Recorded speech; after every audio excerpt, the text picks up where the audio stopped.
Ну вот, скупились. Hello.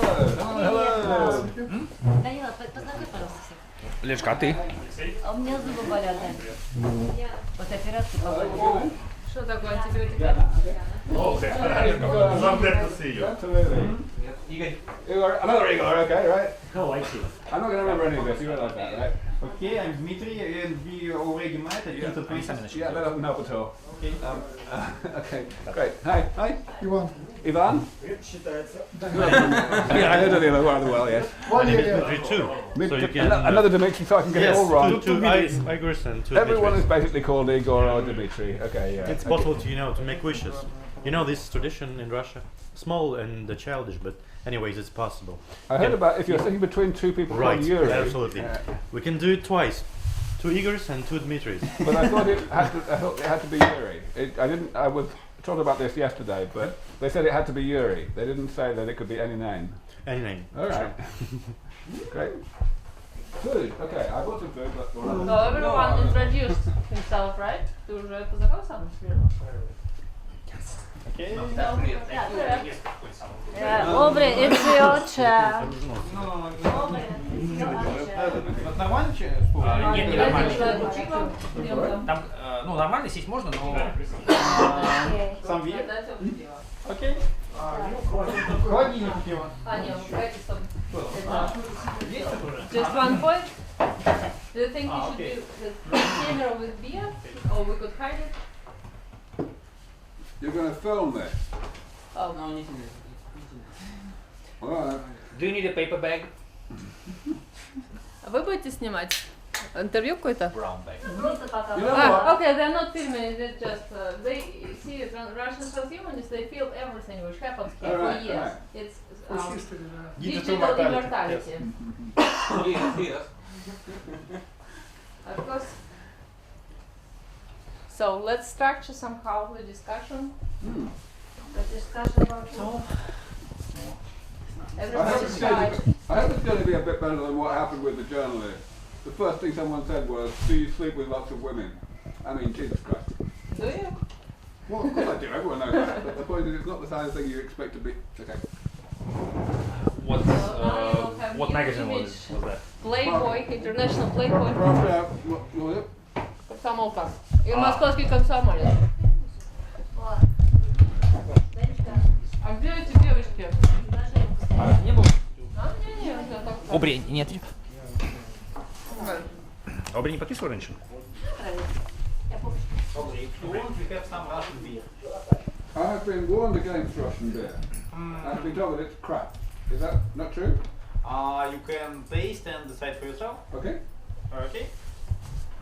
Visual book. Whoa, so you want me to sign it? Yeah, you got a pen? Okay, I've probably got one. I have one, it's okay. Дайте еще поесть человеку. Да. Спасибо. In my pocket?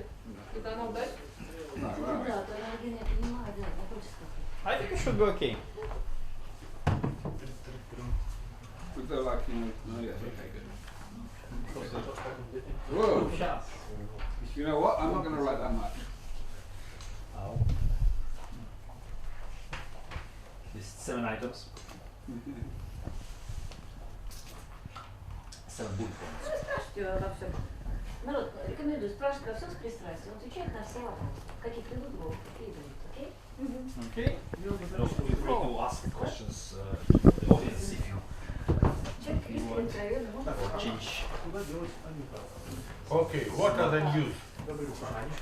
Тогда он use. There you go. Thank you. What's the news?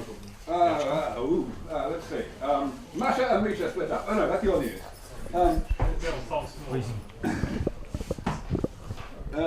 Which of these is better? Try with one. No? With one. Try. Okay. Так, начинаем. But taste is always subjective. Yes, it certainly is. All beer tastes the same.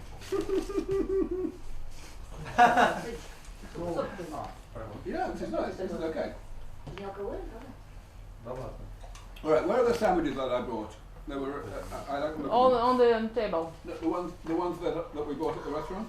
In the bag, I guess. Let's find them. Let me find them, come on.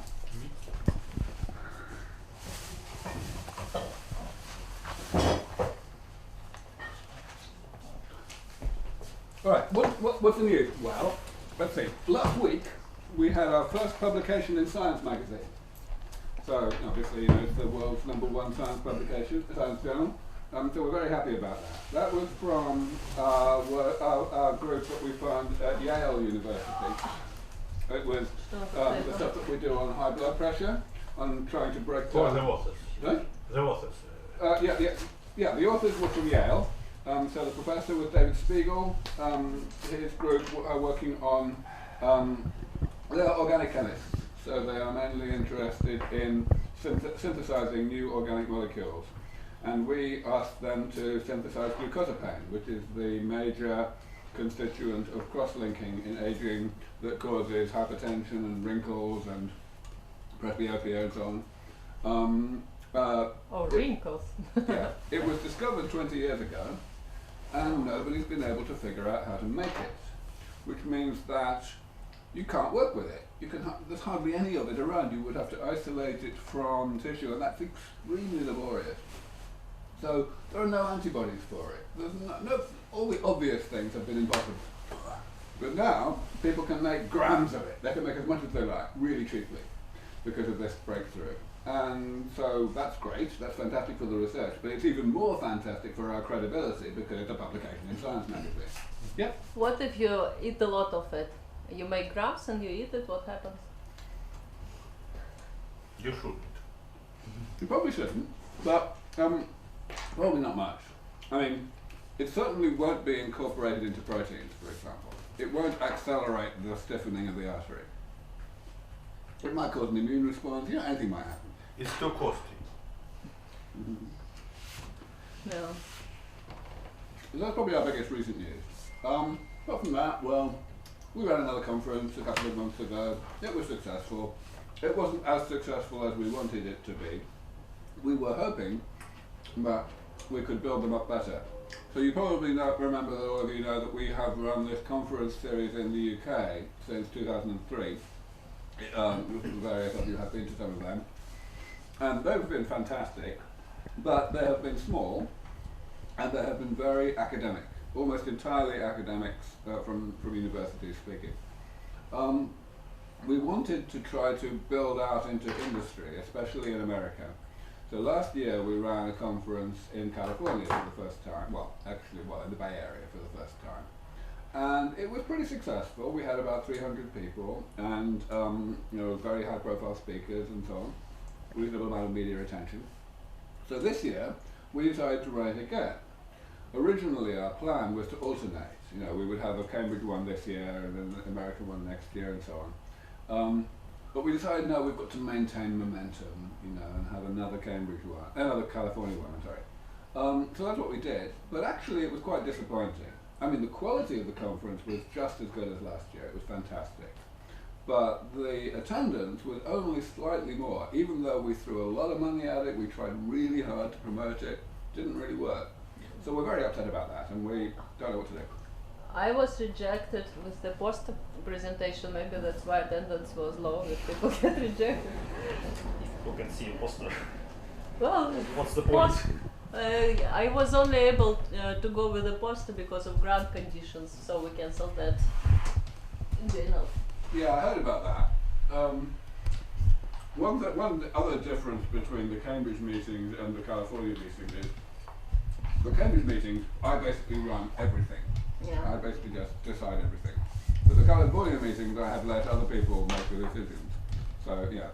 That's okay, it's just But no, I don't think... a theory why attendance was low, because people got rejected. Yeah, only about 3 people got rejected because their posters were not biology.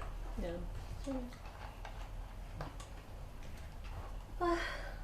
I remember some of the amazing posters that I saw at Seoul at the gerontology conference, and I even have some of them photographed. So one was about a project where they used 3D tracking technology to track the pelvic movements of caretakers who lift elderly people from their beds. Okay. And what did they report? That obviously it is a somewhat risky activity for a young nurse to lift constantly heavy people from their bed, and that it can cause various problems. Did they have any proposals for what to do about this? Additional funding and additional research is obviously needed. Better 3D tracking technology, I guess. Yes. Okay, so since everybody's shy, maybe next speaker will ask something, or maybe Aubrey will ask. What about overpopulation? Когда у них там будет сеанс, хочу приехать, рассказать о нашем прекрасном проекте. Пускай приглашают. Данил, переводи. Хорошо, я не против. Переводи, а то получишь меня по голове сейчас. Следующий язык как ты знаешь? У меня зубы болят. Народ, я себя плохо So чувствую. what was the media that interviewed you other than Moscow Комсомолец? Yeah, I've done a lot of interviews. I did one at lunchtime today, and I did 3 or 4 yesterday. And then there were these 2 journalists just now. Where have they gone? Are they, one of them was with us. Okay. No. We're 2 sisters. I will find this out Right. later. Anyway, yeah, but I actually haven't been paying any attention to who they were from. I just, because I always say the same thing, whatever it is, right? Hey. I bought you some food. It's you're hungry. Yeah, no, we did А that где part. девочки? Where are Can the you help? journalists? No, I can't. So there was duplication of That'll effort. be for you. That's okay. I think Юра, где? Юра. Окей. Lena. Maybe you Где can formalize the девочки? tradition so that you sit on a big Где throne девочки? come Аня here, bring и food, Алена. drinks. Oh, so we have at least 5 journalists remaining. Она в пути, я объясняю, как попасть.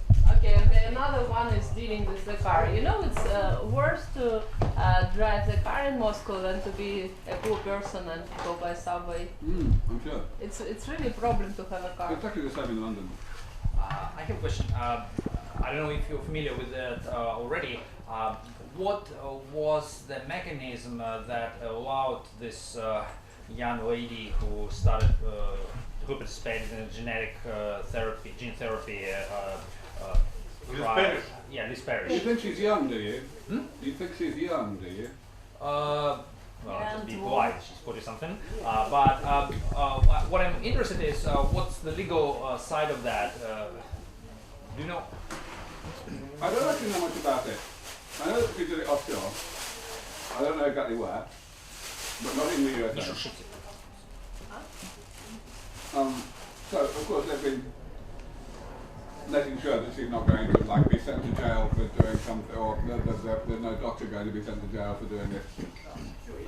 Yeah, I don't know exactly the details of that. All I know is she actually was kind of forced to reveal that she was the patient. They were, she did a Reddit AMA, Ask Me Anything thing, and I'm not quite sure how it all happened. But yeah, I mean, the point is, self-experimentation is, now there's a long tradition of it. Yeah, but the question is, what are the barriers to that? If it becomes extremely complex, even to self-experiment in the US and other places, then making it easier might considerably improve progress. It might do. I honestly have no idea.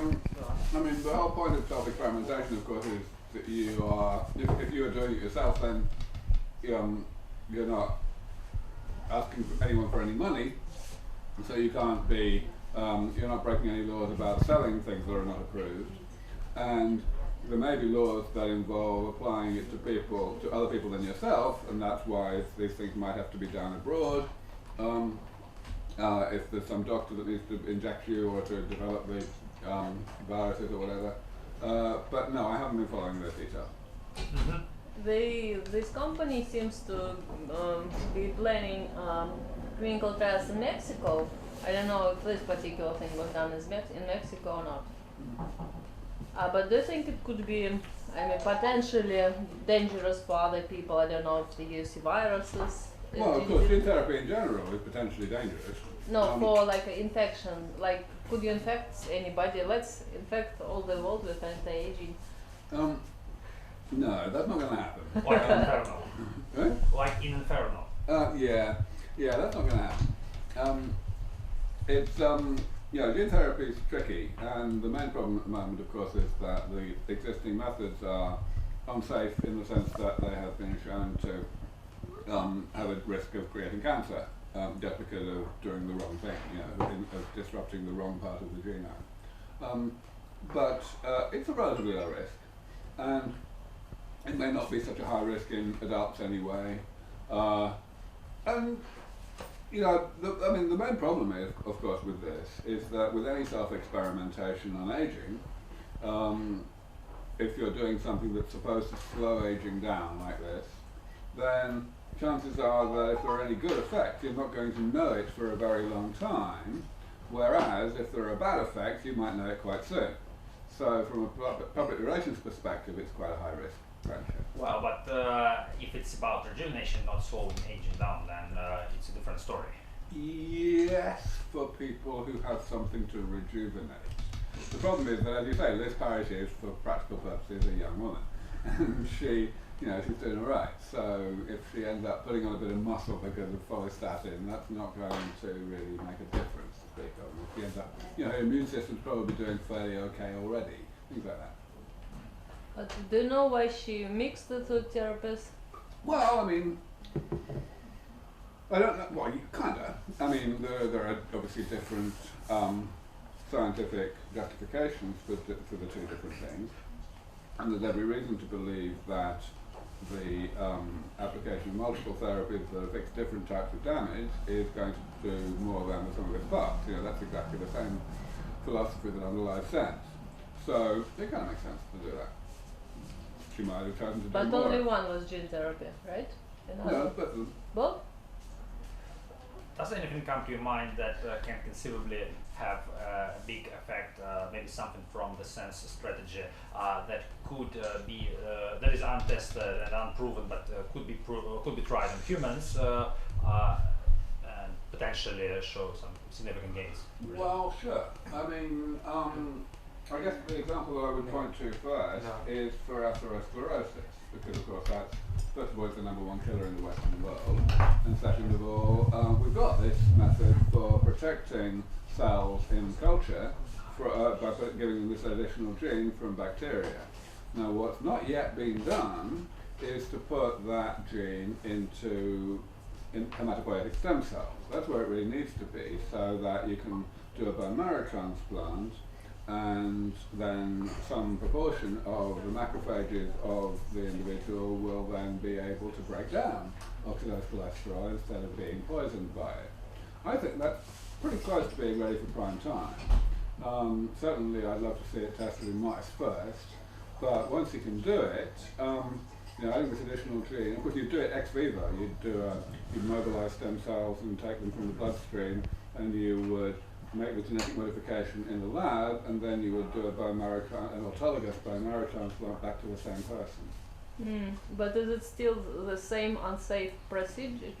It's not so unsafe because you're doing it ex vivo. You can tell, you can test the cells that you have modified to see whether you've done the modification you wanted to do before you put them back. I heard that now there is quite high mortality, about 11% when you transplant bone marrow for cancer patients. Well, that's a different question. First of all, that's talking about cancer patients. They're talking about people who are already sick, and they've got bone marrow other problems that might happen as a result of the therapy. But also, I'm talking not about the risks involved with the bone marrow transplant itself, which is certainly needs to be improved. Lots of these things are quite experimental. I was talking about the specific risk of the genetic modification that you make to the bone marrow stem cells before you put them back, which is a separate type of risk. It's Apoia gene or some other gene? Oh, it's a new gene. We're putting in an additional gene that doesn't appear in the human genome. It's from bacteria.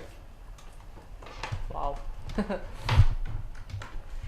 Aubrey, you got a piece of paper. Thank you. Don't you? Question to relax. Why you choose Mars, no Snickers? It was that, and I don't like peanuts. Ouch. Chance. exposed to marketing by transnational companies. You do still speak with this guy, Himalayan, because he also had a lot of ideas about bone marrow transplant to improve your longevity. He thinks like it's the only feasible technology near time soon. Okay, so yeah, I mean, so Mark was one of our first researchers. He, Еще купила.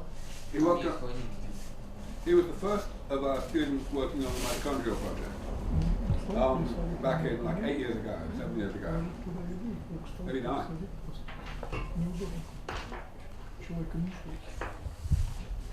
Ну, я могу постить.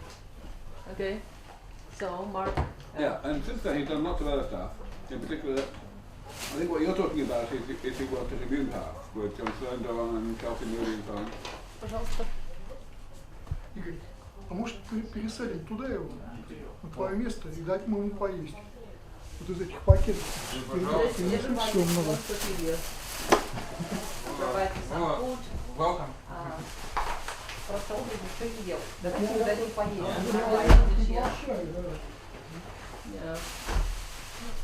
Сюда он You said принесет. you eat meat? I don't think that it's too cruel to ask you questions and don't allow you to eat properly. That's fine. I never eat properly. If you sit here, probably it will be more comfortable. I'm Do eat something. totally fine. No, I need to eat properly. Because it's just sandwiches. It's horrible. You didn't see that, Elena, yet. Look, well, that is horrible. What? I chose this sandwich. What's wrong with it? That's okay. Oh, I can come on, eat maybe I for can you instead. seduce you. She's taking care. Closely. I could eat some of this. Is there any implements? Well, there are some. I get metal ones. Just a minute. I'm waiting all of this. She succeeded. So Finally. what with Mark, No, you know, he moved to this area. I mean, to the Bay Area. no, not to that. When I spoke to him, he thought that the best way to realistically improve longevity near time soon is transplant of bone marrow from someone with good genes. Yeah. So I don't think I've ever talked to him about that, but that makes sense. There are several aspects of aging which are controlled to some extent by the immune system, and the immune system, of course, comes from bone marrow, most of it. So, sure, you might be able to improve people's health that way, quite easily. He wanted a gene there. I put A or I put E? The one which reduces Alzheimer risk. Okay, that's E. Okay, so sure.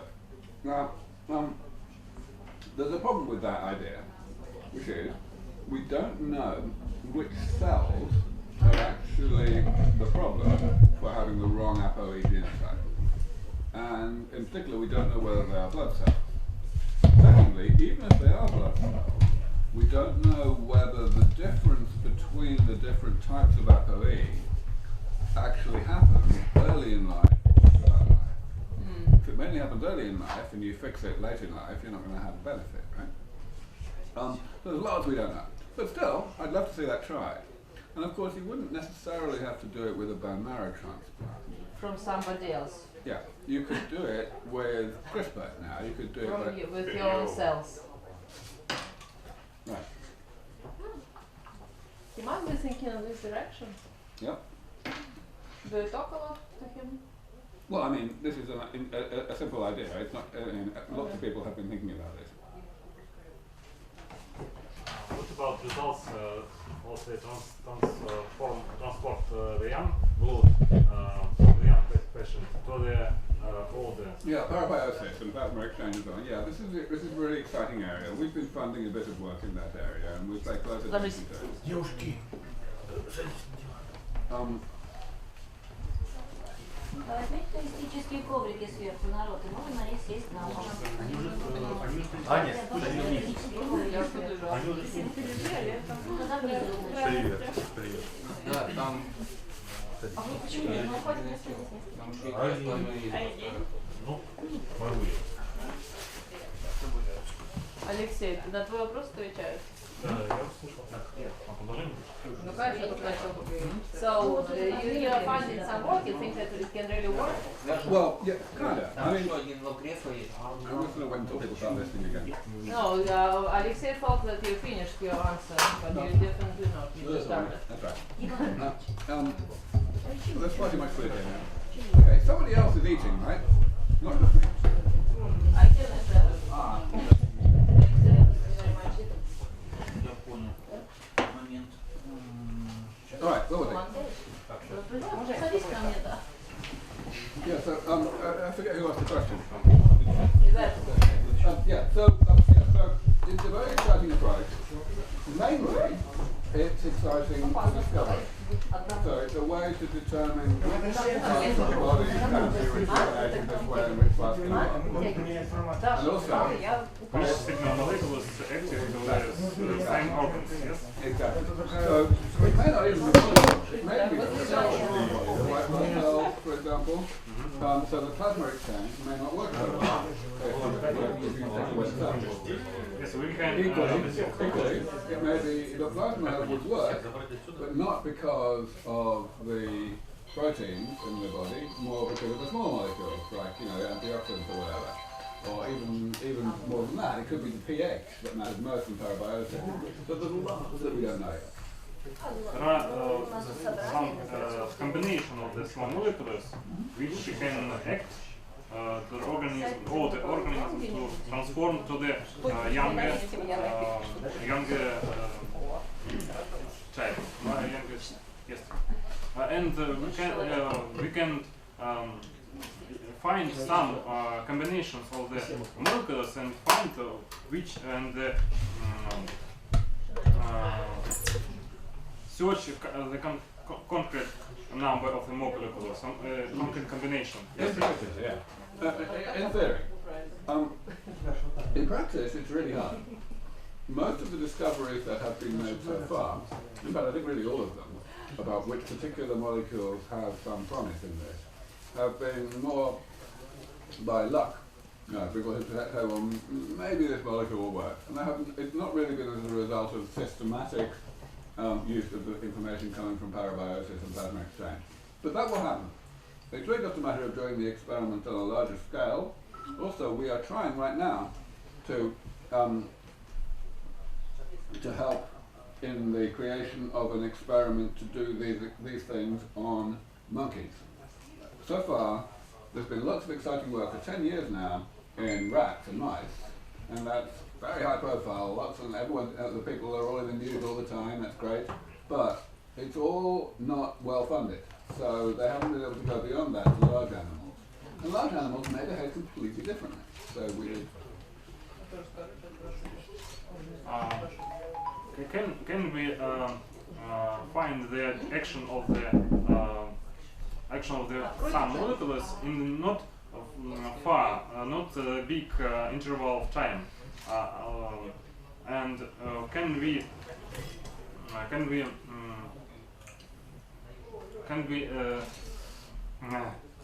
reduce this interval to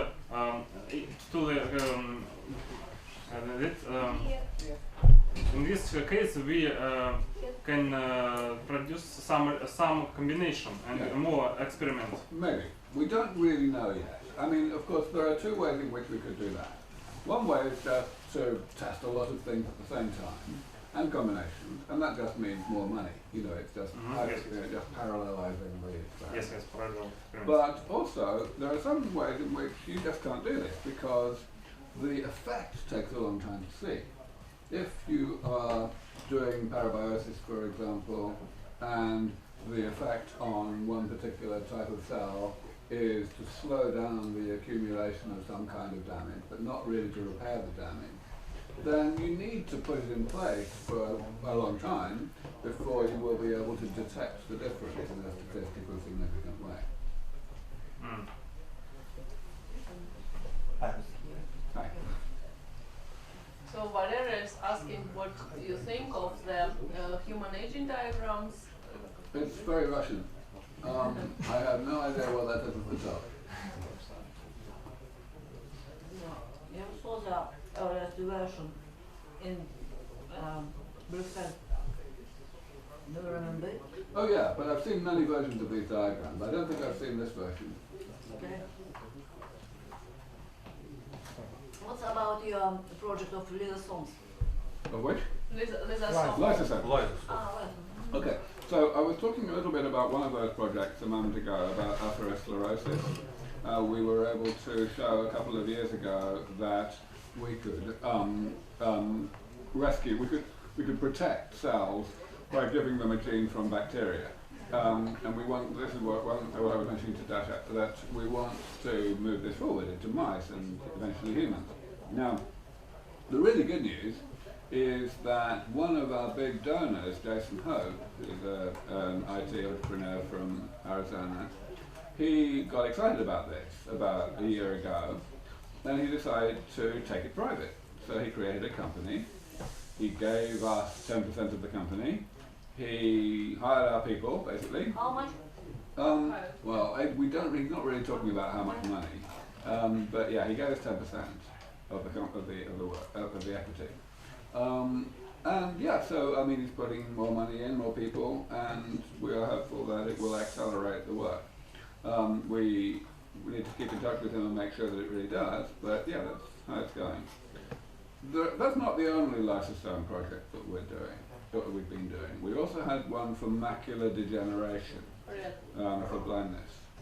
And we actually did the same thing. We were able to get a company interested. In this case, it was a company that had been created by one of our people, Kelsey Moody, the guy who actually started our our education initiative back in 2008. Yeah, he had a company in New York State, which is mainly focused on stem cells, but he decided he would like to work on this project. And our work wasn't really going very well, so we basically shipped him our technology and our equipment and reagents, and he's getting on with it.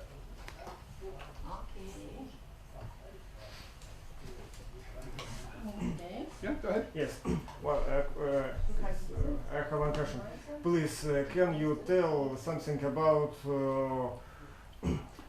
maybe success or something new or something So we new? have young students from medical students interested in aging. So they are shy to come, but we'll. This room is obviously much too small. Aubrey, maybe you have some questions for us? Not yet.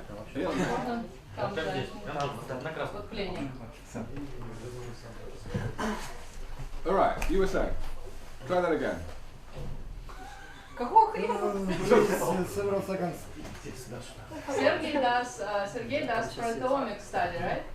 Proteomics, genomics, general microbiology, data analysis, but He I published think in some high-ranking journals something on proteomics. All right. And what was your question? Yes, please tell something about what do you think about modern methods of aging research based on systems biology? Okay, that's a hard question because systems biology. Of course, I know that the questions what is system biology. It is extremely speculative. It is just a drawing. Of course, I know, but no. I want to know what do you think? Okay, so the part of systems biology that I think is the most promising for aging is what some people.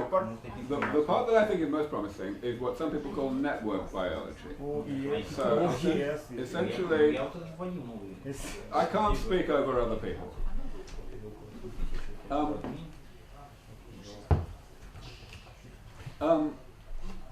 Network biology. So that basically means you take everything you know about what parts of aging cause what other parts of aging, how aging arises from as a side effect of normal metabolism and so on, and then you figure out things that might not be obvious.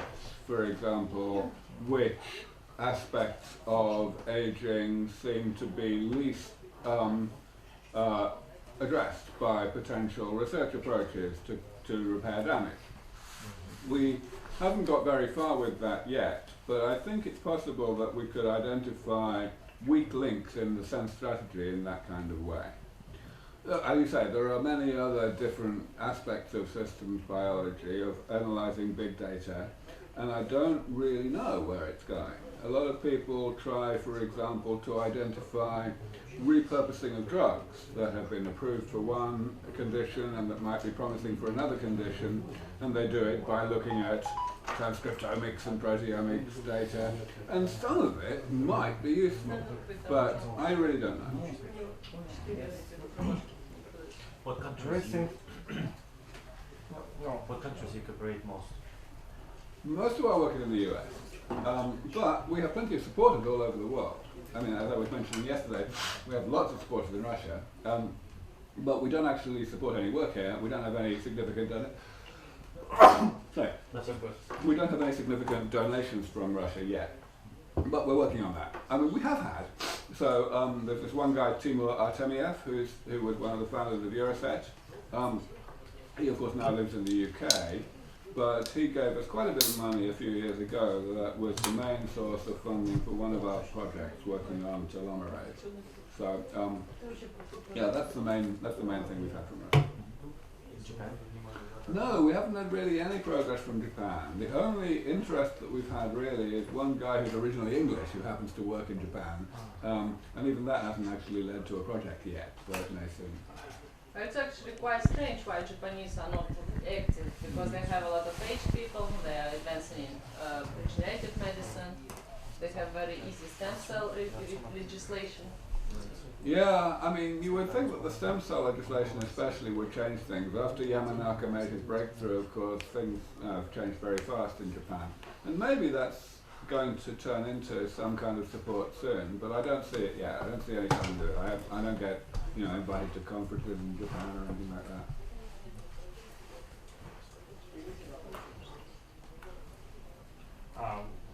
What can you say about the stem cells using for produce some cell types, and then these cells of different types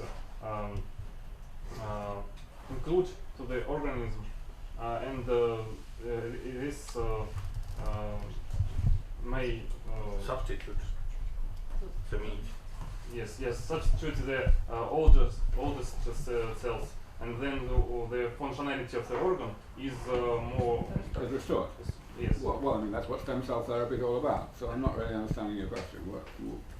That's what all stem cell therapy is. Not use stem cells, they use the differential types of cells then, from this patient. Reproduce from this patient cells and then Okay, put to them. Okay, sure. So first of all, when you're saying you restore them to the same person, you mean autologous stem cell therapy rather than allogeneic. So you take cells out of the person, you do stuff with them outside of the body, and then you put them back to have some therapy. Yeah, of course, it's the right way to do things to avoid immune rejection, but it's more laborious than and harder to do reliably than a system that just takes stem cells from some other person. So there's a trade-off. It depends on the context. I think that in the end, pretty much all stem cell therapy will be autologous, will be the way you described it, simply because we will be able to do that process, that loop, more cheaply and more conveniently and more quickly, just by better technology. Now, of course, the differentiation part is very important. Everyone talks about IPS, about de-differentiation of skin cells down to this embryonic-like state that Yamanaka discovered how to do 9 years ago. But you wouldn't want to put those cells into the body on their own because they are so primitive that they can do things that we don't want them to do as well as things that we do. So we need to redifferentiate them a little bit into a progenitor state which is more narrowly focused in terms of what they can become. And there's lots of work going on in that area. I believe that the real leaders in that area are a company named Biotime in California, which actually we have close relations with. Biotime is run by a guy named Mike West, who is a real, absolute, father figure of gerontology within industry. He created Geron, and he also created advanced cell technology before he came to Biotime. So he's a good friend of mine. He's on our scientific advisory board and everything. So I think that's the way to go. It's definitely the stem cell therapy technology of the future, and it's happening fairly quickly. The progress is quite rapid. Thank you. Aubrey, who do you think is the most advanced in not science but application in medicine and medical anti-aging? Well, I mean, in the world? There really isn't anything, is there? I mean, we can't do anything about aging today. We need new therapies. There's plenty of people trying to sell things that don't work. But we know everything that people are trying to do now either has been shown not to work, or it's been shown to work once and then never shown to work again, or it's been shown not to work really in. But who do you think is more comes close to the practical result? Well, nobody really. I mean, this is why Science Research Foundation exists. We say that the only approach that's really going to work at all is damage repair. And damage repair, of course, is a divide and conquer strategy. You have to repair a lot of different types of damage in order to get a significant result. So we can't do anything yet, but we believe that if we put all of these projects forward reasonably fast, then it will only be a couple of decades before we can.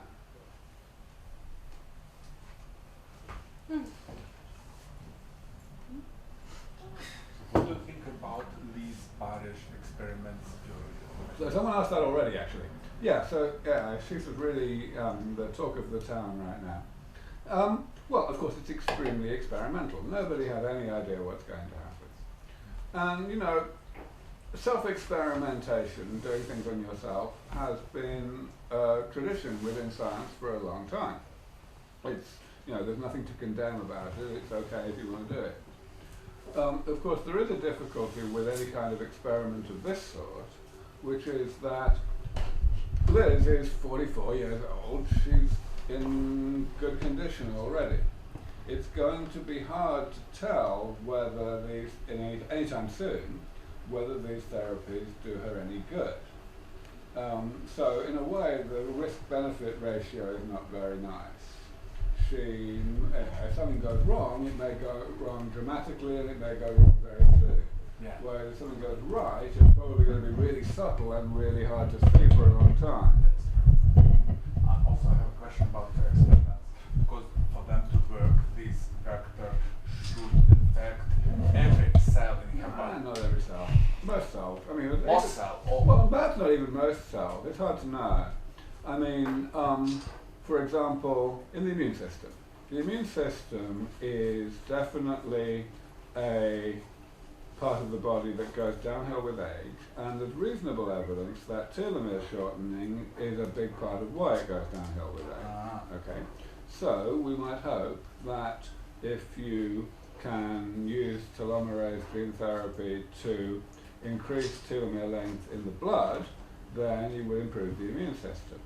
But if you think about how the immune system works, even if you hit like 10% of the blood stem cells and you end up fixing 10% of the white blood cells, then that's probably going to be quite a big effect. Yeah. Then again, it might be the opposite. It might be that even if you hit 90% of them, it's a small effect because the cells have other problems in addition to the fact that they have short telomeres. We just don't know. Please, another question about telomerase. Yes. Approximately half of our lab doing research, fundamental research with telomerase. Is humans, mouse, most part of yeast, but it's not a bottle. My question is,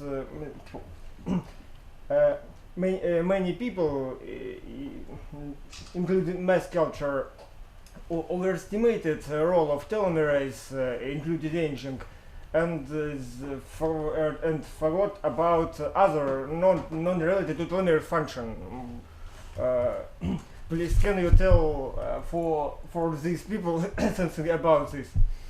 Well, I mean, what you're saying is certainly true. Not for me, no, but not for me, for all other people. Yeah, sure. I mean, I don't know how well educated people here are on this, but certainly it's true what you say, that in popular culture, certainly in the media that I've seen in the West, there has been far too much emphasis on the idea that telomere shortening is the only thing that really matters in aging, and therefore if you can prevent telomere shortening, everything's going to be wonderful.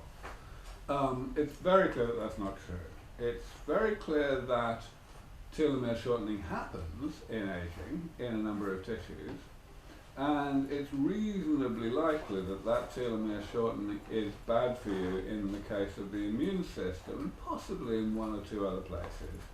But it's pretty much certain that telomere shortening makes no difference at all to quite a lot of aging, that quite a lot of aging happens independently of telomere shortening. Now, saying all that, we've also got the additional problem that the lack of telomere shortening is a problem in aging in one way, namely cancer.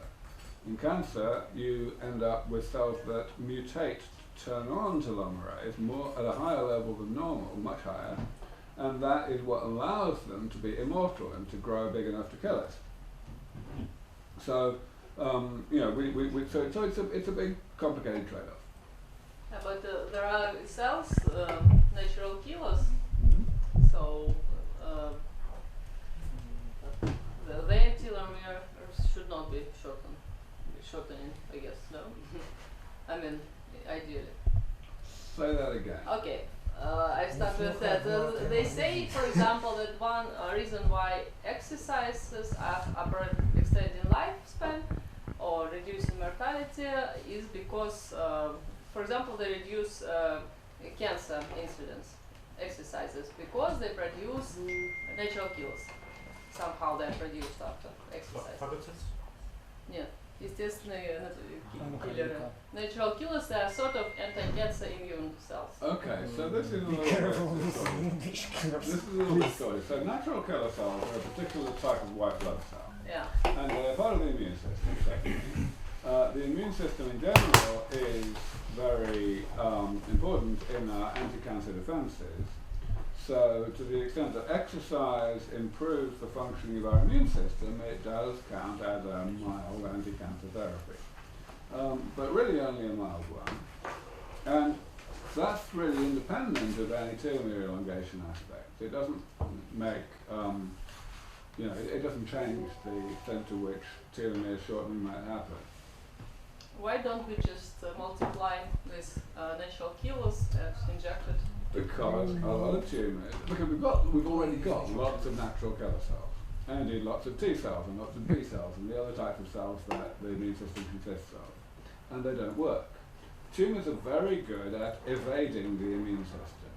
Essentially, they'll neutralise the cells, so that, for example, you can look in a solid tumour and you'll find lots of T cells, cytotoxic T lymphocytes, as they're sometimes called. But they won't be doing anything. They look as though they're there for the purpose of crunching up the cancer, destroying it. But they don't, because the cancer is doing something to essentially make them dormant, inactive. And a number of the more innovative approaches to cancer immunotherapy that are being pursued these days, these past year or two, are directed precisely at that problem, trying to wake up the immune system within a cancer that's there but not doing its job. Okay, Aubrey, and what do you think about this anti-cancer virus that's been approved by FDA recently? Tell me which ones you're talking about. Huh? Tell me which ones you're talking about. I think it's the only one which is approved by FDA recently.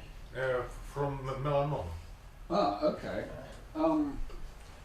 Yeah, so I mean, there's been a lot of successful work on melanoma in cancer immunotherapy. I don't know the specific drug that you're talking about, but melanoma is a bit special as cancers go. It seems to be much more amenable to immunotherapy than any other cancer, and that's really why cancer immunologists are focused on it. They produce some virus to kill melanoma cells. Herpes virus-based vector, if I correctly remember. Okay, well, we're about to see. It's not important what vector. It's important that this drug is one of first virus-based drugs against cancer. So it's yes. This ideological events. So how good is virus therapy against cancer? What do you think? How much would be protective? very difficult.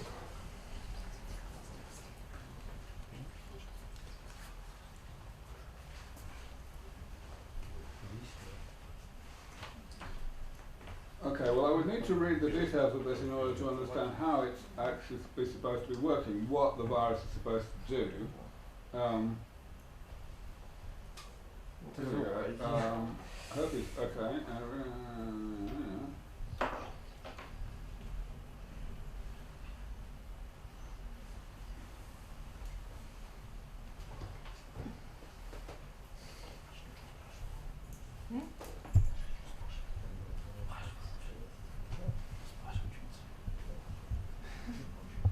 A relatively modest drug.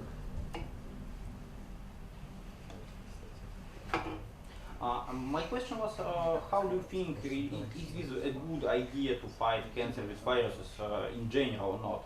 Well, I don't think you can give a general answer because there are so many ways in which you might do it. You see. Okay. So many things, different things that the virus might deliver.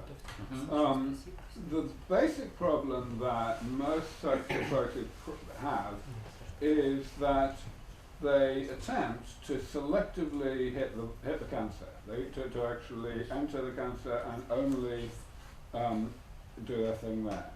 And that's actually pretty tricky because the thing is cancers mutate all the time and different cancer cells are mutating in different ways. So in general, if you're trying to distinguish between the cancer cell and the non-cancer cell in the design of your virus, or your engineered virus, then you're going to miss some. So there are some cancer cells that are going to mutate so as to look as though they're not cancer, as far as the criterion that is built into your virus. And of course, those cells are just going to continue and get away, and they're going to, the cancer's going to they're going to come back, even if the initial response was very promising. That's really the logic that underlies why we went with this different approach, in a sense, putting the focus on telomeres. Because there, we can hit all cells, even non-cancer cells, and we know that nothing's going to go wrong for at least a decade or so, because that's how fast the long-term repopulating stem cells of tissues like the blood actually divide. And we might be able to solve that problem using stem cell therapy. I hope we won't have to do any of that. Wilt is an extraordinarily complicated and ambitious and scary approach to cancer, and I hope that something simpler like this works, but I'm not relying on it yet. Okay, thank you. Aubrey, Hey, can you tell us about your sense about cryonics? As far as I know, you are the client of Alcor, isn't it? True. So I'm signed up with Alcor. I'm also on the scientific advisory board of Alcor for more than 10 years. So I'm a big supporter of all of this. Actually, for me, the most exciting thing that's going on in cryonics right now is not officially in cryonics. The most exciting thing is a company named Arigos in California, which many of you have. Hand up anyone who's heard of Arigos. Okay, not many of you. All right. So Arigos are run by Tanya Jones. Tanya used to be the CEO of Alcor for a short while, and before that she was the COO for a long time. Another person in Arigos is Steve Van Sickle, who was also CEO of Alcor before Tanya. So they're a very small company. They were actually the very first company to be funded by Peter Thiel's Breakout Labs initiative, which is a kind of really early stage angel investment type approach. They give away only a few $100,000, but they give it at an extremely early stage even before your typical angel investor would be able to. So you may ask, what's so special about this company? Why am I so excited about it? The answer is, they have a new way of doing cryopreservation that involves helium. It involves pumping helium through the circulation. Helium? What's it? Oh, yeah. Okay. Yeah. And the reason this is so clever is because it allows the organs or the body to be cooled much faster than normal, and also to be cooled in a way that eliminates the risk of fracturing. You probably all know that in cryonics there are three big problems to solve. There is the fact that freezing living tissue causes crystallization, which makes a real mess of cells. There's the fact that at a larger scale you get fracturing as a result of thermal stresses. And the third thing is the problem of the toxicity of the cryoprotectants that are used to minimize the crystallization problem. So the crystallization problem was pretty much completely solved about 15 years ago when people figured out a very elaborate cocktail of cryoprotectants that allowed crystallization to be avoided so that tissue became a glass rather than a crystal. That's why it's called vitrification. That's now standard at Alcor and Cryonics Institute, and I guess you guys also have your own vitrification approach, right? That problem is pretty much over. But the other two problems are still very real. And Aragos seemed to have fixed it with this business of pumping helium through the circulation. Essentially the fracturing problem is solved because when you have gas inside the blood vessels, the tissue is just tougher, it's just less brittle.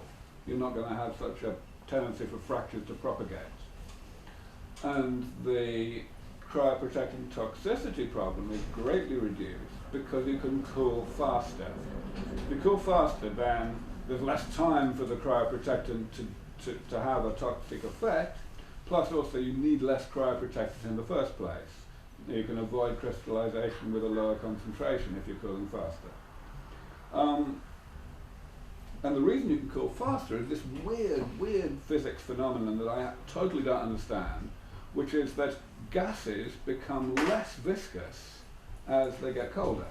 If you cool a liquid, of course it gets more viscous. It gets harder and harder to pump it through the circulation. If you do it to a gas, it gets less viscous. So you don't need to slow down as the cooling continues. Anyway, they've got this to work, pretty much. The goal is to make a company out of this, a business, of organ transplantation. I'm sure you all know that there's an enormous shortage of major organs for transplantation around the world. And a large part of the reason of the shortage, and most of the reason, is that you need to have an immune match, a reasonable, an HLA match as it's called, of the organ from the donor to the recipient. And sometimes the only organ that's available is one that's on the other side of the world. You just can't get it to the recipient before it decays. But if you could freeze it and then warm it up again when it gets there, that problem would be solved. So this is the business idea of Aragos. Now, as I said, they've basically shown that it works. They're still in the process of building their actual business, and they're almost out of money, so anyone who's got any money to provide to these people, I really recommend it. I've put some of my own money into it. I'm trying to keep them going because I really believe in this technology. As far as I know, this work was funded by Alcor. No, not true, no. No. The first funding came from the Teal Foundation through this Breakout Labs initiative. They'd never had any money from Alcor. I think Max Moore gave some money. Max Moore, for all I know, he may have given some small amount himself, but no, Alcor hasn't given him money. Bill Falloon, who of course is one of the big funders of Alcor, he knows about this work a lot, and it's possible that he may be able to give some money in the future. Also, he has encouraged Greg Fay, of course, another beneficiary of OEF, to do some important testing work for Tanya and Steve, which is happening now. So that may increase the ability to get funded. And another question is, as far as I recall, their work made several years ago. Tiny stills. No.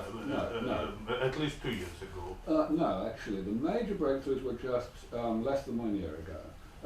So the first time they succeeded in cryopreserving a kidney and bringing it back and showing function, that was around New Year's Day last year. So less than 1 year ago. Yes. Did they sign a patent application? Oh yeah, they've done that, yeah, of course. So you can find it online Sure. and see what's there. I hadn't heard about anything new since that time. Well, of course. Since that kidney. Right, so the first kidney was around New Year, but they've been carrying on refining the technique, going down to lower temperatures, showing more improved urine production and creatinine control and so on. So they've been improving the technique in small ways. They've done it at least half a dozen times since the first time. So yes, they've definitely, but of course they've been running on very, very little money, so they haven't done nearly as much as we would have liked. I see. What will be their business scheme then? They Well, will sell the service of cooling the organs and transporting organs probably. Yeah, that's right. But they won't sell the organs, obviously, because FDA, as soon as I know, Right, it's right. prohibited. Yeah, that's right, yes, exactly. So yes, they sell the service of preserving the organs. Or just sell the patent. But yeah, there are many ways they could monetize it. And do you know anything about the devices that they use to inject helium into the body?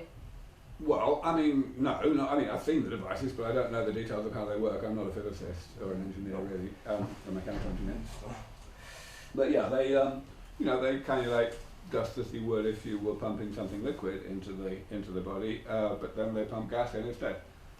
Like with needle? Yeah, I guess. Yes. In fact, it's not a new some rocket science, because there are some situations in medicine when you have to put gases into blood vessels. So it is not new technically. It's the idea to cool organs with these gases that is new. Yeah, it's incredibly. But do they have any practical results with any organs? Sure, they're mainly using kidneys from pigs. The only work of this kind, of cryopreserving of organs that's been done in the past, was done by 21st century medicine, by Grey, and they had this one example that they've been talking about for ages, where they preserved and brought back a kidney, but that was a rabbit kidney, which is this size, okay? And furthermore, they couldn't repeat it. There were tedious technical reasons why they couldn't repeat it, and they've now repeated it, as I understand it. They can now do it again. They had to redesign the whole method because there was particular types of, there was some particular reagents that they couldn't get anymore. The manufacturer stopped making it and they couldn't make it work. But eventually they got it working again. But it's not nearly as good as this. What Tanya and Steve are doing is with pig kidneys. But it was cooled to not very low temperature. Oh, I do not recall the numbers, but 120 or something. 120. So not 196, but yeah, low enough. And did they bring it back to Yeah, pig? that's right. They brought it back. They didn't put it back in. No, they didn't put it back in a pig. Of course, that's what needs to happen eventually, and they'd love to do that experiment, but it's very expensive. At the moment, it's expensive enough just getting hold of kidneys from pigs that have been slaughtered. So all they can do at the moment is bring the kidney up again and show that if they pump blood or other stuff through it, then it makes urine and it controls creatinine and so on. The pig is expensive or what? Well, transplanting an organ back into an animal is expensive, and it takes techniques technology that they don't have. This experiment was successful, yes? Yes, they've been able to show that they can reliably bring kidneys back and make them work. And this pig is alive? No, they haven't. That's what they have not done. They have not put a kidney back into a pig because it's too expensive. They haven't had the money to do that yet. I think the main problem there is surgery, because right. Yes, it's right. a very costly surgery. Yes. Aubrey, we are asking you. Maybe you want to ask us about something. Yeah. So, I mean, there's a lot of you here. I'm very pleased that there are so many of you. So tell me the news about the Russian transhumanist movement. Tell me all about yourselves. Who wants to be the spokesperson? All of them. And me and Daniela, and you, and you, and you. So the question is, новости спрашивают какие? Yes. We have a lot of news every day, of course. Yes. Maybe in prayer. In prayer, it's the most active. Maybe yes, maybe no. But Igor now is the leader of Project Voice, and we have a lot of news of Voice every day. Of what? Voice? Voice, this is a system of sound vision for blind. Да, sound vision for blind, very такое, very interesting. Maybe you know about Peter Mayer and his system Voice, no? Okay. And now we have several blind people who study to see with this system, and a lot of our papers, paper news and print about this. It's very interesting too, not only cryonics. Okay, please don't be shy and tell use of cryonics. Yeah, during the last 3 days we represent 2 people, yes. The 27th, because it's really difficult, the procedure and the transportation and all other things. I really admire you, you know. You're a hero. It was very important that the last case was the mother of our main partner. Wow. In Tver. It was very unexpected, and her mother died in the morning from insult. Stroke. Okay. Stroke. And we preserved her mother during several hours. But it was difficult, really. It was unbelievable. Just a moment. When we know about it, I called Irina and said, Irina, we can preserve the brain of your mother. Irina said, okay, yes. How we do it?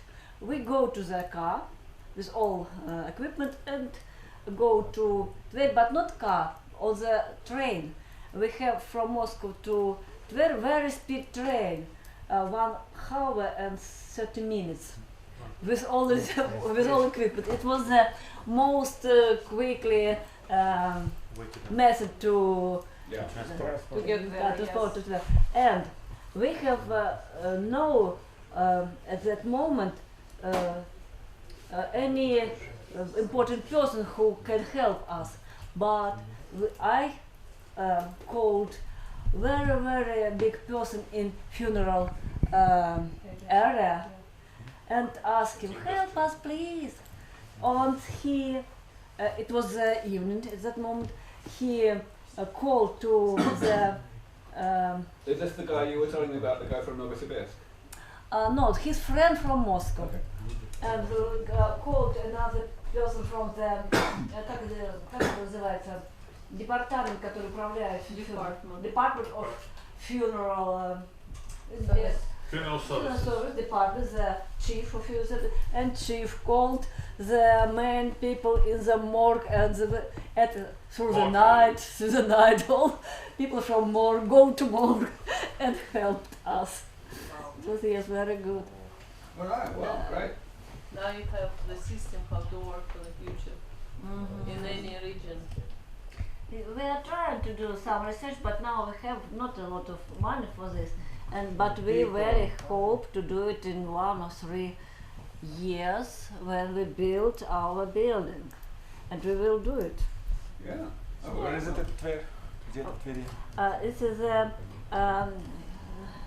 south part of Tver, where the Moscow tract go. It's a region Him Institute. Chemical Institute. Is it far from center? Yes. Is it Emmaus village near? What else? Там есть такая деревня Эмаус, где были... I don't know about it. I know that the Volga through the several hundred meters. Волга. Там можно кораблики прибить, Maybe. So we do the. You moved already bodies there? А? Вы перевезли тела туда уже? No. We are only will be reconstruct the building. No, we will move our bodies in 2 years maybe. Our patients. Not bodies. They are our patients. Where are your patients being stored now? Now in Sergio Posad. It's a region of Moscow. 60 kilometers. Not Moscow, but Moscow. Moscow a town in Moscow region, about 100 maybe kilometers. No, 60. 60 kilometers from Moscow. We have small private facilities and but good. In fact, it is a kind of a capital of Russian Orthodox Church. It's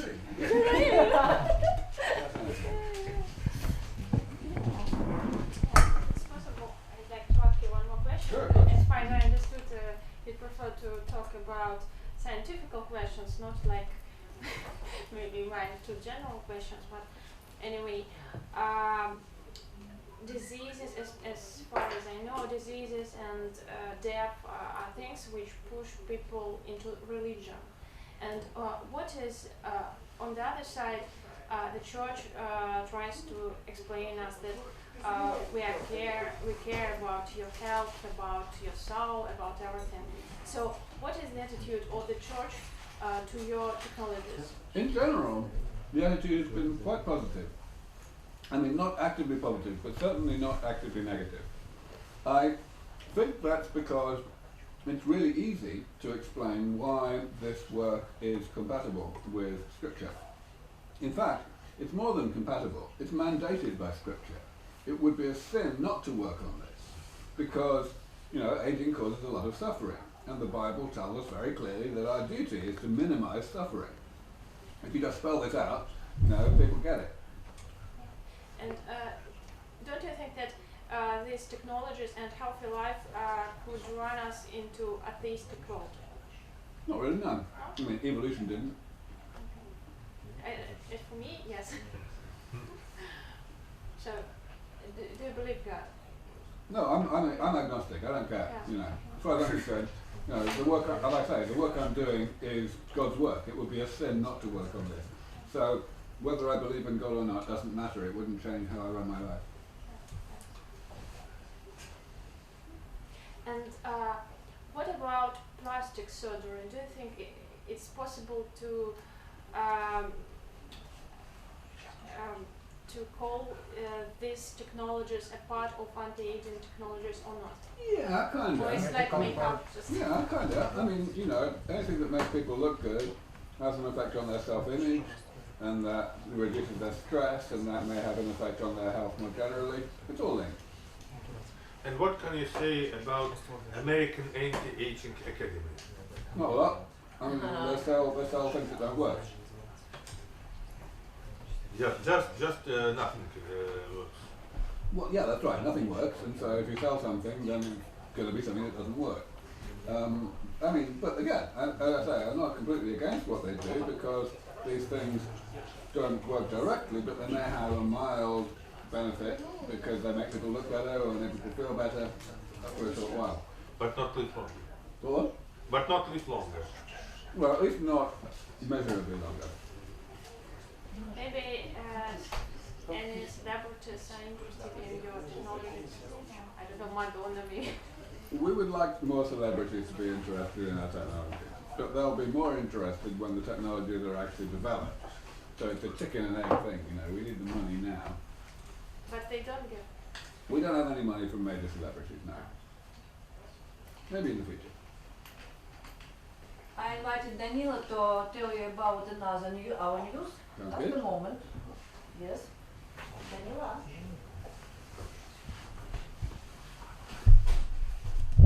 Well, you know a lot about our news, so I stay silent to let others speak. I have a question. This question is more political than anti-aging.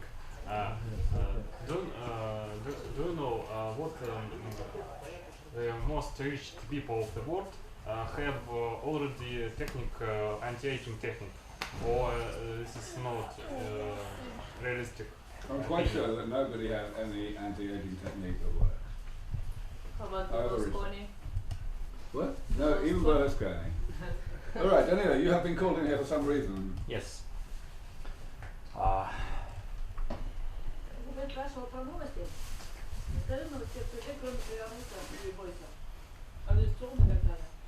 Yes, this continuous conversation we had many years ago when I was speaking to you about strategic management aspects of fighting aging, and you admitted that you concentrate mostly on being the science director in a sense. But in my view, the most important part of what we've been doing recently is not related to one particular project, but a very significant part is how we managed to organize these different processes, all contributing to technological development, community development, and so on. And I mean, just today, when I was meeting with the science director for Institute for Industrial Design in Moscow, with whom we cooperate on a number of projects, including vascular access technologies and different standards for different implants, and we've talked that we have 3 levels. Like, first level is in particular individual projects which are exciting, which if we use analogy with science would be, for example, something about which you wrote the paper for Science, or something related to atherosclerosis, something which is specific, where there are a number of technical challenges and you can solve it, and then you get a result which can be either published or commercialized or patented. The second layer, and we have many projects, tens of projects, maybe up to 100, which are at different stages. Many of them are being incubated, but some are actively pursued. And the second layer is when we create like industry building or industry specifying, industry defining solutions which affect how the field develops, which if we talk about your work, could be directly related to why you haven't been successful with the as successful as you wanted with the recent conference. And if you think about the history of the field, there is an example of, I think, who was that? Was it Michael West, who was instrumental in building the biotech industry, who spoke first about the telomers and then Teron and so on. So obviously he has been doing some things right, but they were not discussed sufficiently well so that we can understand what were the things that he did right. But if that happens, then the industry develops, not just specific individual projects. So some of that understanding is there in terms of how we can work with the World Health Organization and so on. But there are, plenty of tools which you can, like when you formally, for example, in Russia, you can create a self-regulating organization for a particular industry, which gives you a lot of leverage in how this field is regulated. So that is a tool which we are planning to use, for example, in cryonics, where we just go to the Ministry of Trade and Industry and submit particular documents, and then it goes through the corridors, and then in the end we have a professional standard, which is a federal legal document and recognized as a standard.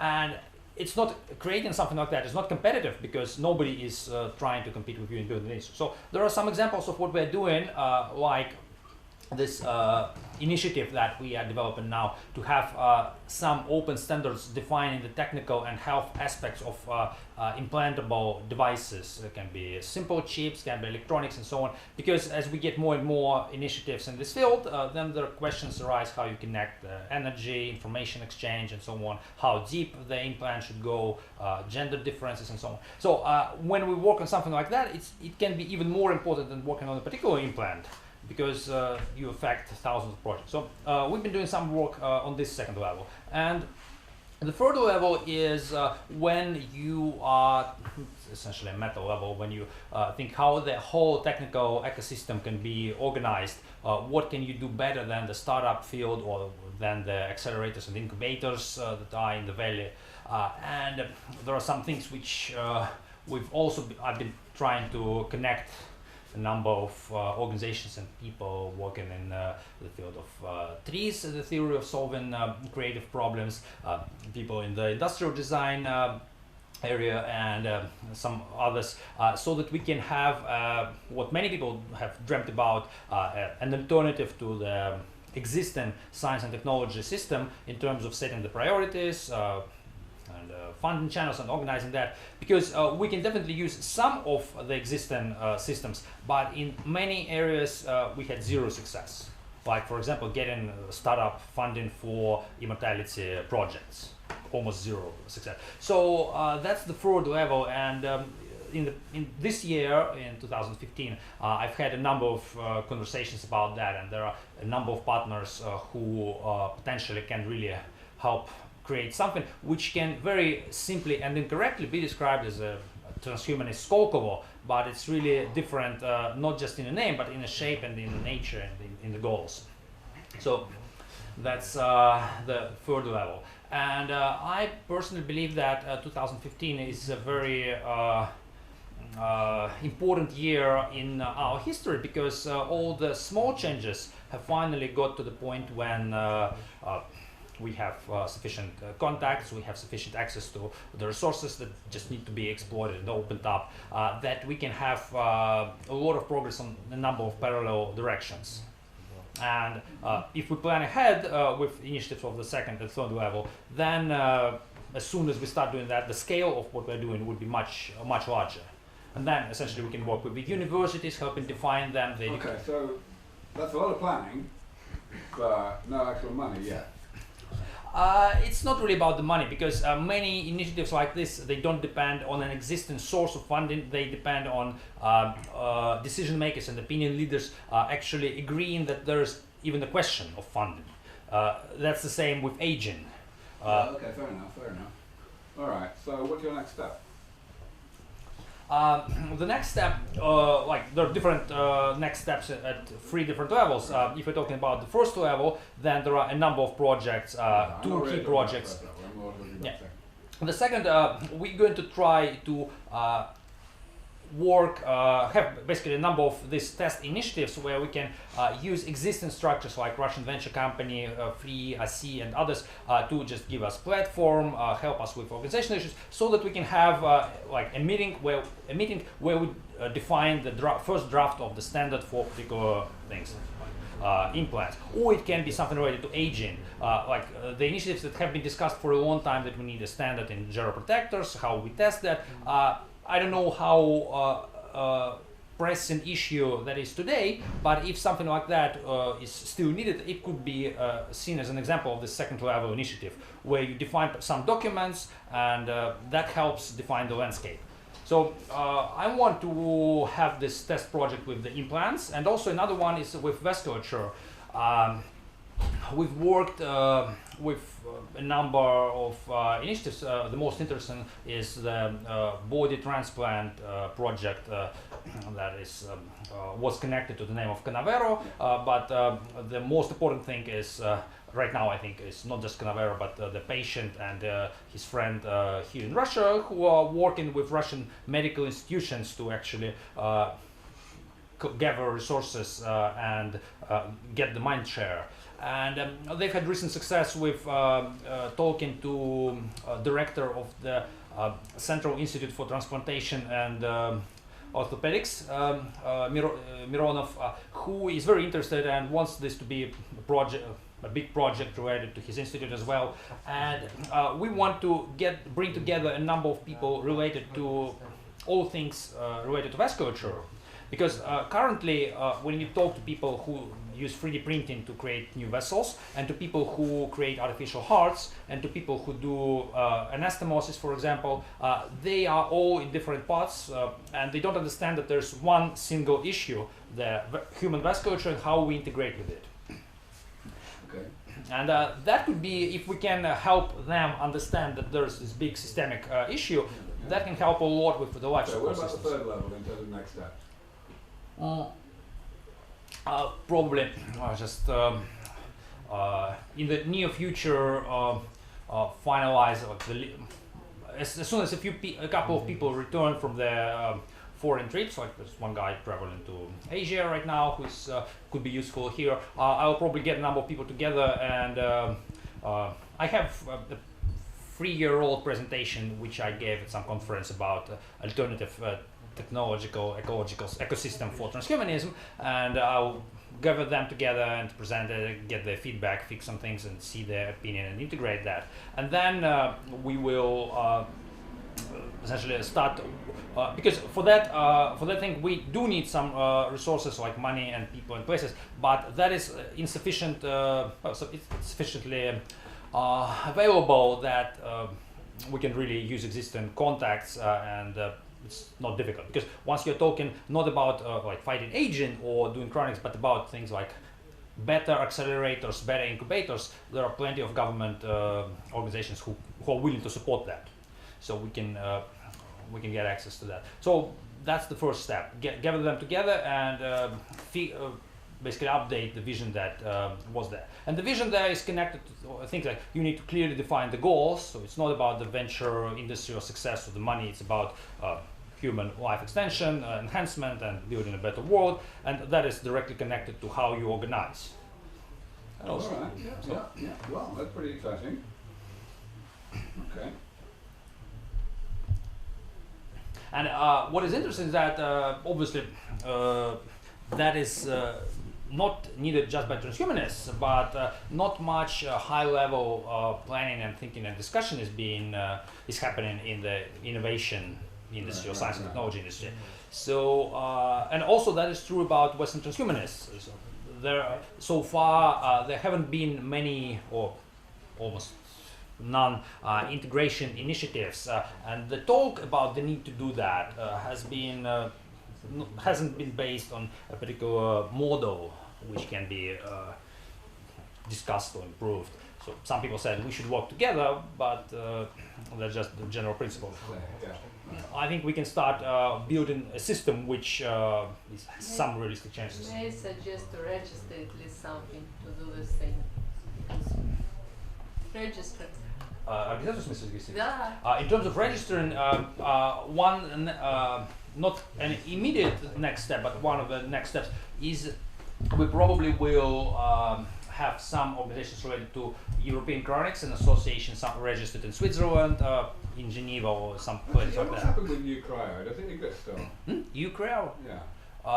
It was based about a particular business model, which was based on people paying them, and that business model hasn't really worked out. Okay, so there's only UK Chronics UK. Ucryo has not been successful. So I talked with David Stiles, and he wasn't very optimistic about things developing. Yeah, no, I haven't seen David for a long time, so I was just wondering. And in terms of Switzerland, there are a couple of people who were thinking about that for like 10 years, made very little progress, like one-page leaflet, and I think that the very valuable next step would be just to have an international organization registered in Switzerland, especially because registering a non-profit in Switzerland is actually very cheap. Oh, really? Okay.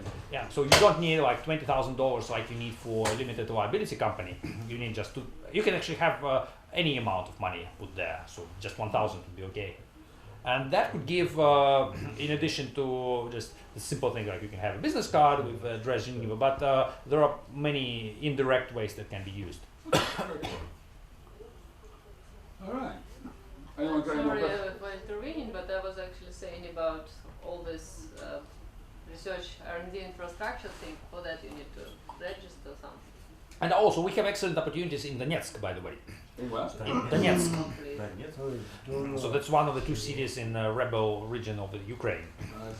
They actually have what used to be the best, possibly the best technological institute in Ukraine, Don and Donetsk National Technological University, and the mainland Ukraine tried to grab some of that, basically some professors, and tell them that you should move from Donetsk, and Donetsk University will be in a different city.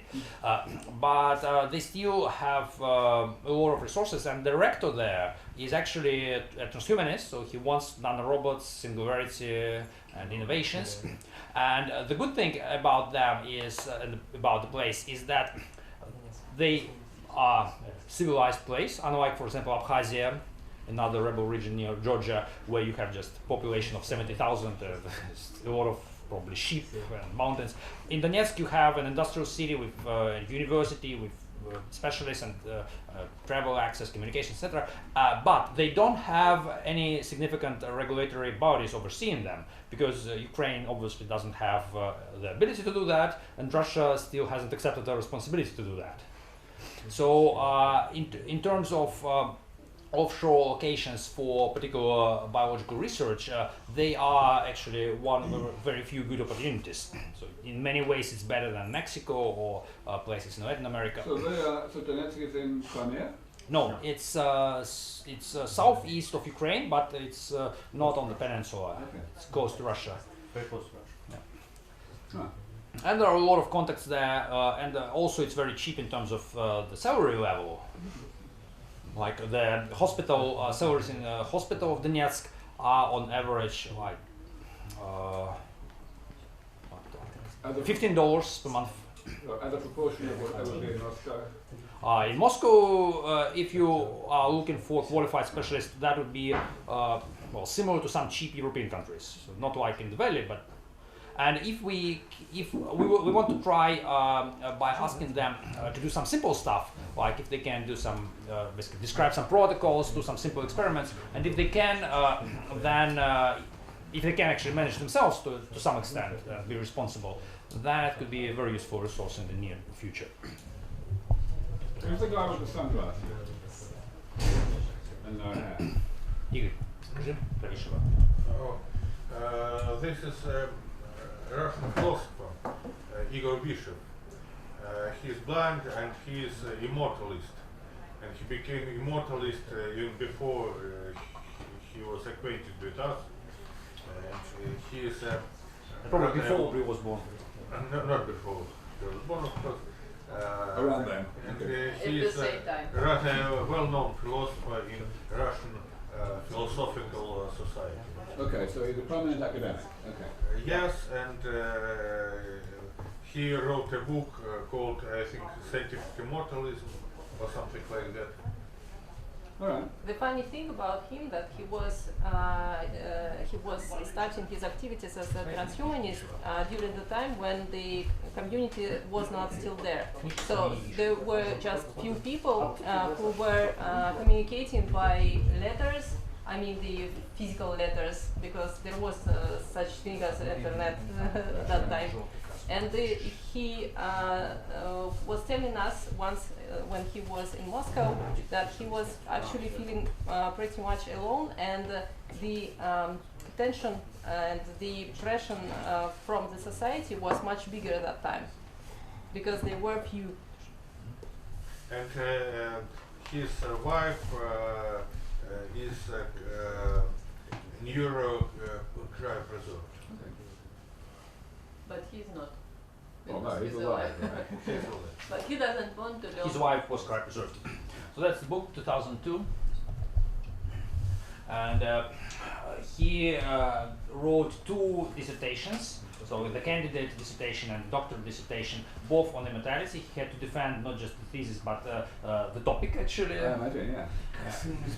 And he teaches his students about your project, about sense, about cryonics, about when he teaches philosophy in the University of South Urals.